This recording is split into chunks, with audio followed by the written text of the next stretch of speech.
স্বাগত ডিবিসি সংবাদে। আপনাদের সাথে আছি আমি কাঞ্চন কৌরি।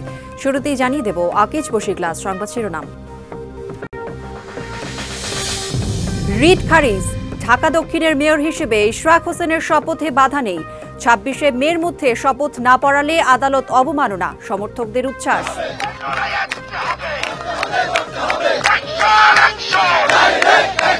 আজকে হাইকোর্ট থেকে তাদের রিট খারিজ করে দিয়েছে। আমাদের জনতার মেয়রের বিজয় হয়েছে। এই বিজয় শুধু আমাদের বিজয় না, এটা ঢাকাবাসীর বিজয় তথা বাংলাদেশের বিজয়। সাম্য হত্যার বিচার কার্যক্রমে গাফিলতির অভিযোগ ছাত্র দলের। শাহবাগ মোড় অবরোধ, অবস্থান কর্মসূচি চলবে বিকেল 5টা পর্যন্ত।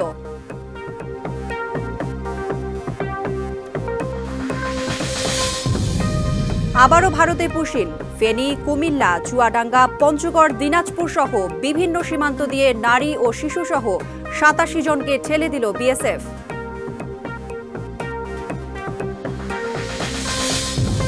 এবং যুক্তরাষ্ট্রের ওয়াশিংটন ডিসিতে ইহুদি জাদুঘরের সামনে বন্দুক হামলা, ইসরায়েলি দূতাবাসের 2 কর্মকর্তা নিহত, জড়িত সন্দেহে আটক 1।